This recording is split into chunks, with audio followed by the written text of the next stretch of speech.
구약의 선지자들은 특별한 사람들이었습니다. 그 누구보다도 하나님과 깊은 사귐을 체험했던 사람들이었습니다. 선지자는 하나님과 완숙한 교감을 가지고 있었고 체험으로 하나님을 만났습니다. 선지자가 하나님을 만나면 만날수록 더 고스란히 알게 되는 것이 있는데 그것은 하나님의 마음이었습니다. 그래서 저는 선지자를 이렇게 표현하고 싶습니다. 하나님의 마음을 아는 자. 선지자는 하나님의 마음을 아는 사람들이었습니다. 누군가와 사귄다는 것은 그 사람의 마음을 함께 나누는 것입니다. 이해받고 이해해주면서 심정적으로 교감하는 가운데 관계는 더 깊어집니다. 하나님과의 사귐을 경험하는 선지자들도 마찬가지였습니다. 하나님의 기쁨을 교감하기도 했고 때로는 하나님의 마음에 새겨진 고통 때문에 함께 아파했었습니다. 오늘 본문을 기록한 예레미야도 선지자였습니다. 선지자 예레미야는 하나님을 만나 뵙고 말씀을 받았을 때의 기쁨을 다음과 같이 표현했습니다. 예레미야 15장 16절 말씀 제가 읽어드리겠습니다. 만군의 하나님 여호와시여, 나는 주의 이름으로 일컬음을 받는 자라. 내가 주의 말씀을 얻어먹었사오니 주의 말씀은 내게 기쁨과 내 마음의 즐거움이오나. 아멘.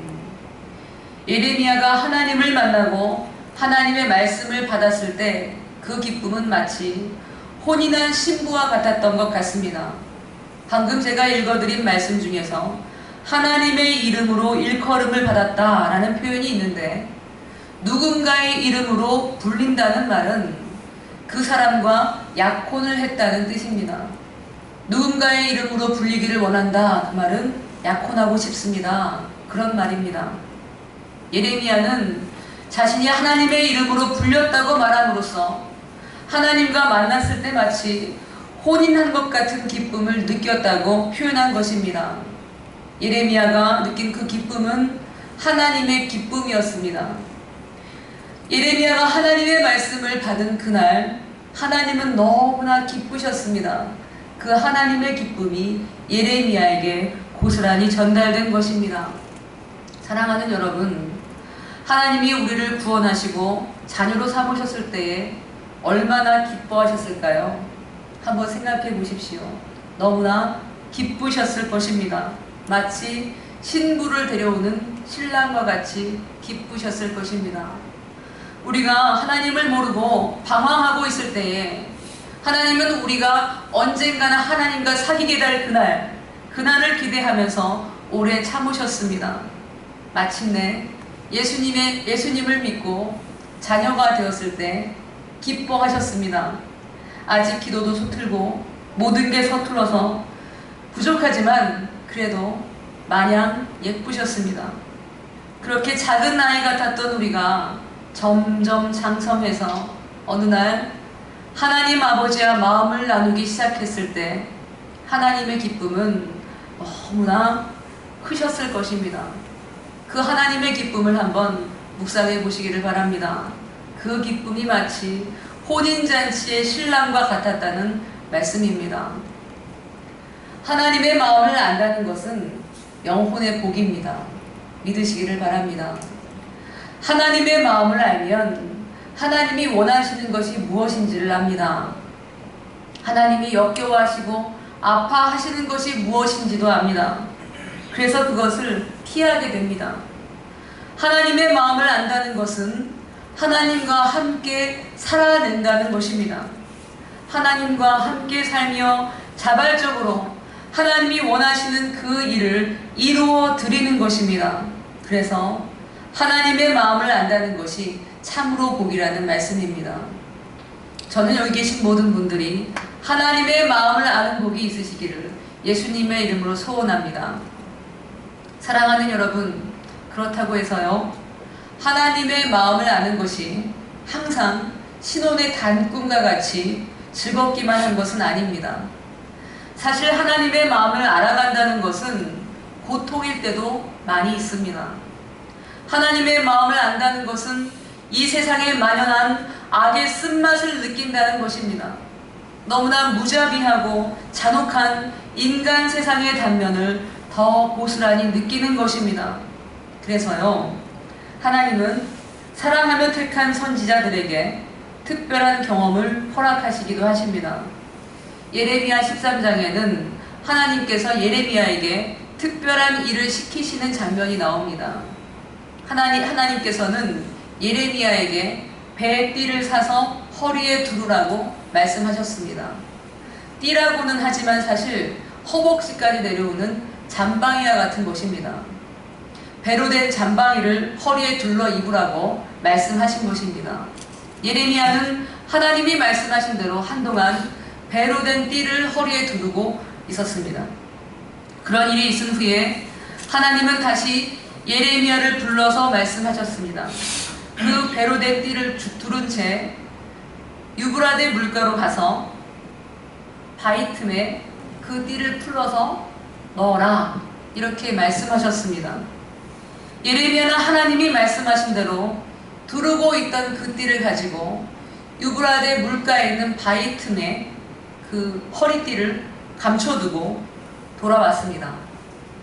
여러 달 후에 하나님께서는 다시 예레미야에게 말씀하셨습니다.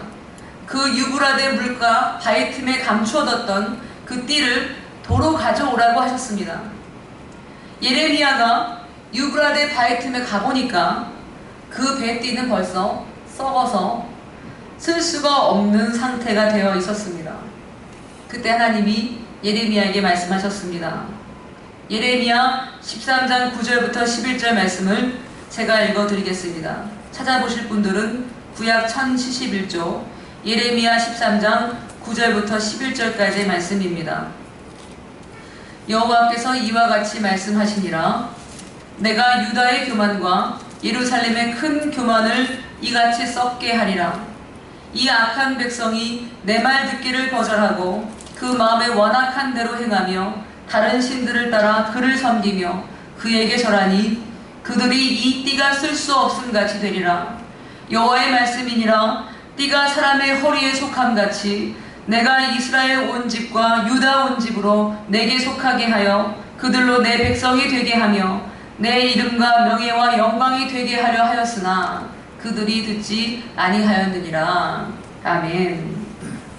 하나님은요, 이 배띠를 통해서 말씀하시고 싶었던 것입니다. 이스라엘 사람들은 배띠가 몸에 붙어 있어야만 하듯이 하나님께 꼭 붙어 있어야만 했습니다.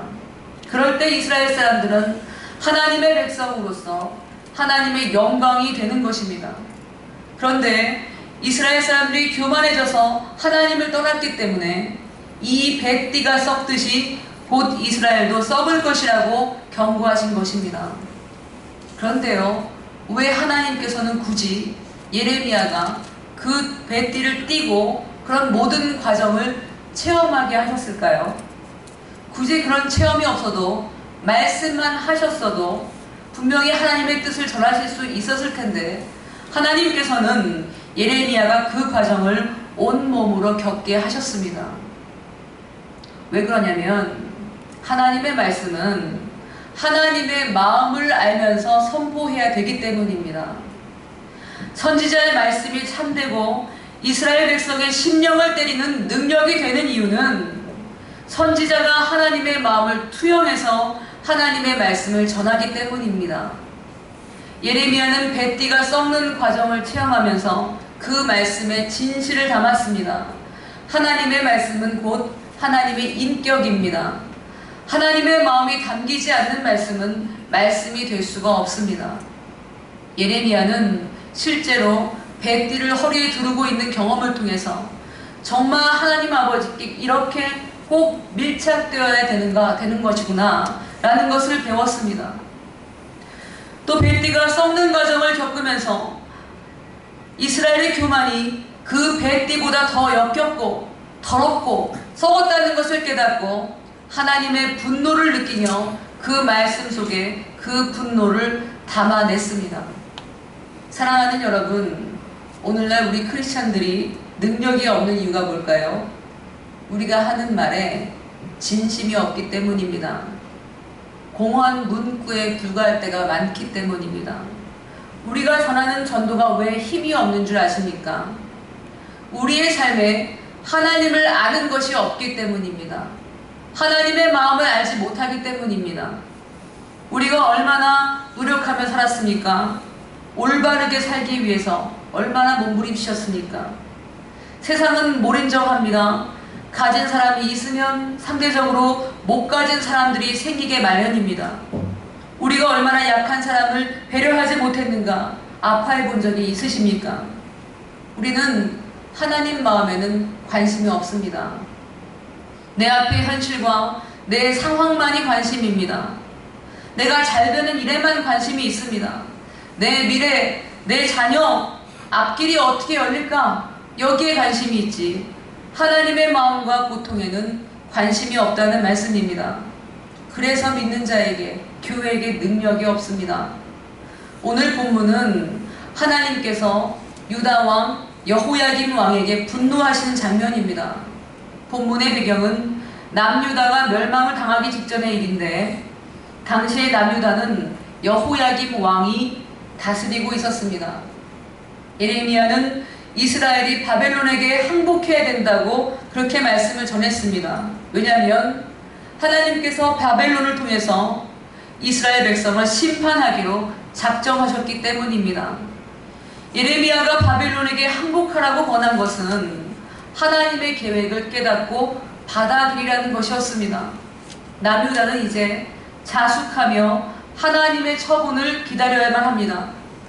영광을 다 잃어버리고 바벨론 왕 밑에 들어가서 회개하고 근신하는 것이 하나님의 뜻이었습니다.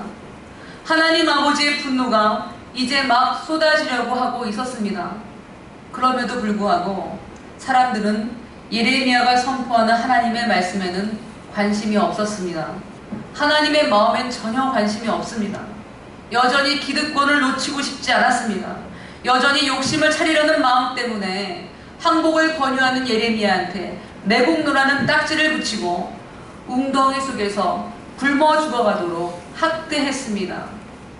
예레미야 20장에는 예레미야가 얼마나 고통스러웠든지 생일까지 저주하면서 이렇게 말했습니다.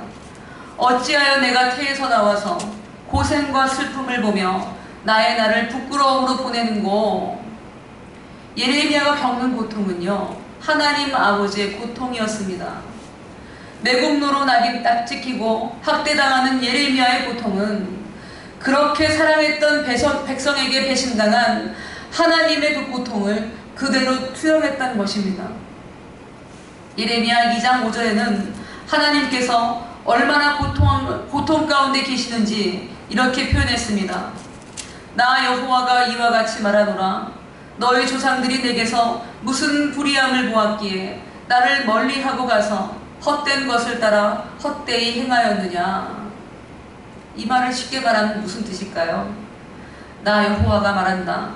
내가 너희에게 무슨 잘못을 했다고 너희는 나를 멀리 하느냐. 이런 말입니다. 하나님의 고통이 느껴지십니까? 예레미야가 겪는 심적인 고통, 육체의 고통은 하나님이 겪는 고통을 나타내는 것입니다. 예레미야는 자신이 태어난 것조차 저주하고 싶은 그 고통 속에서 하나님의 마음을 읽었고 하나님과 함께 분노했습니다. 우리가 얼마나 하나님의 마음에서 멀었습니까? 하나님을 멀리했습니다. 우리 말로만 주님 사랑한다고 하고 겉으로만 예배를 드렸지, 하나님이 무엇을 원하시는지, 하나님의 마음이 어떤지 하나님을 알려 하지 않았기 때문에 하나님의 나라가 더디 이루어지고 있는 것입니다. 전 특별히 오늘 한 가지 권면을 드리고 싶어요. 특별히 기도의 패턴을 좀 바꾸시기를 권면하고 싶습니다. 우리의 기도는 이렇게 돼야 됩니다. 하나님이 무엇을 하셨는지, 하나님은 어떤 마음이실지를 아는 것이 우리 기도의 시작입니다. 기도는 하나님에 대한 관심이기 때문입니다. 기도는 하나님의 마음을 아는 것이기 때문입니다. 기도는 하나님을 알기 위해서 하는 것입니다. 그래서 밤마다 기도할 것을 저는 권유합니다. 밤에 기도할 때는 오늘 하루 하나님이 어떻게 하셨는지를 묵상해 볼 수가 있습니다. 하루를 돌아보시면서 하나님이 내가 있었던 그 현장에서 하나님이 어떤 마음이셨을지를 묵상해 보는 것입니다. 내가 알지 못하는 새 하나님이 나에게 어떻게 하셨을까 또 묵상해 보는 것입니다.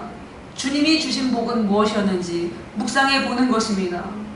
매일 하루를 마치면서 하나님의 마음에 집중하면서 하나님을 인식하라는 말씀입니다. 하나님의 마음에 관심이 있지 않은 사람들은 엄밀하게 말하면 어린아이 신앙에 불과합니다. 여전히 내 멋대로 하고 싶은 자아가 꿈틀거리는 이유가 뭘까요? 어린아이이기 때문입니다. 어린아이는 다른 사람을 배려하지 않습니다. 어머니, 아버지의 마음에 관심이 없습니다. 하나님의 마음에 관심이 없는 사람도 마찬가지입니다. 하나님의 자녀지만 유치원 코올리기 아이처럼 여전히 자신이 원하는 것만 하나님 앞에 구하고 있습니다. 세상의 악함 때문에 분노하시며 내가 무슨 잘못이 있길래 나를 멀리하느냐 아파하시는 하나님의 고통을 외면하고 잘 모릅니다. 그것이 잘못인지도 모릅니다.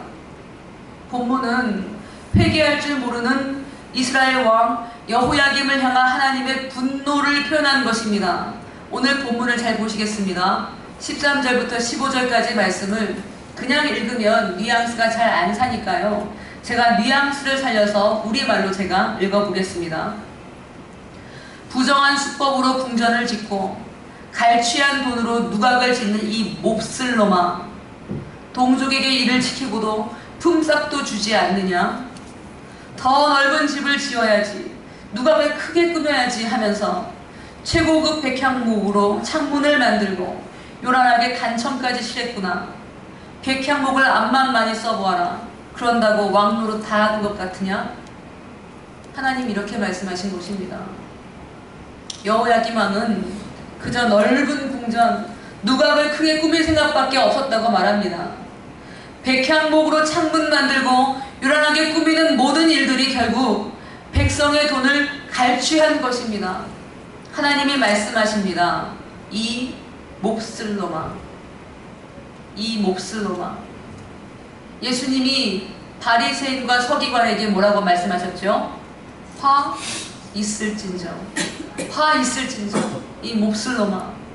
하나님 그렇게 분노하십니다. 하나님의 마음을 아는 사람들은요, 악을 향한 분노를 느끼게 되어 있습니다. 하나님의 분노와 고통이 몸서리 쳐지도록 영혼에 조명되어서 세포마다 전달되기 때문입니다. 힘없는 사람들이 상처받는 것을 보고 아파하시는 하나님 아버지의 고통, 제 백성을 차리느라고 수많은 사람들의 생계를 짓밟는 악인들의 향한 질타가 마음 깊숙이 찔려오는데 어떻게 가만히 앉아있을 수가 있겠습니까? 이 몹쓸 놈아, 화 있을진저. 하나님의 마음과 공명해서 움직이는 선지자의 분노가 오늘 본문의 말씀입니다. 하나님은 여호야김 왕을 저주하셨습니다. 17절부터 19절 말씀을 괜찮으시면 같이 읽겠습니다.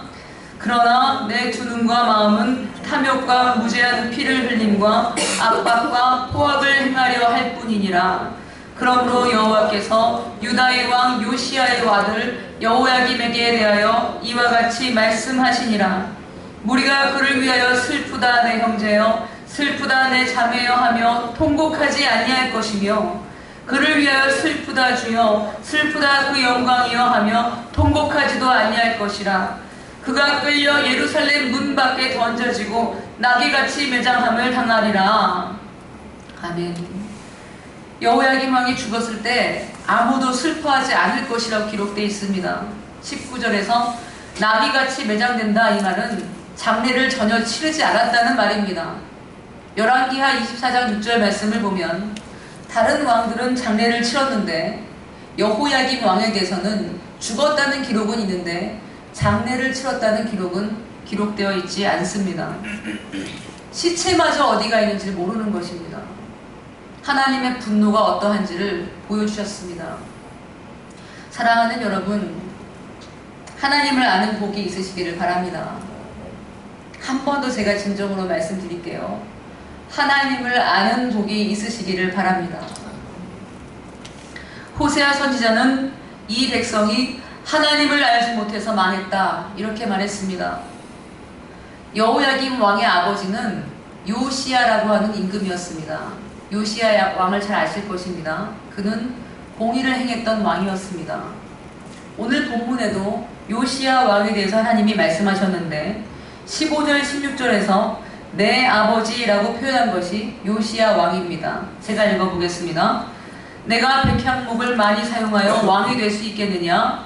내 아버지가 먹거나 마시지 아니하였으며 정의와 공의를 행하지 아니하였느냐? 그때에 그가 형통하였었느니라.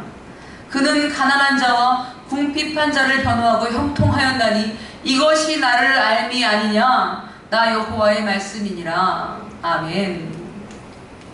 요시야 왕은 정의와 공의를 행하면서도 먹고 마실 것 아쉽지 않았다고 말했습니다. 그는 가난한 자와 궁핍한 자를 변호했고 그래서 형통했습니다. 하나님은 그것을 뭐라고 하셨습니까? 16절만 같이 읽어볼게요. 16절만. 그는 가난한 자와 궁핍한 자를 변호하고 형통하였나니 이것이 나를 알미 아니냐? 나 여호와의 말씀이니라. 아멘. 무엇이 하나님을 아는 것이라고 말씀해요?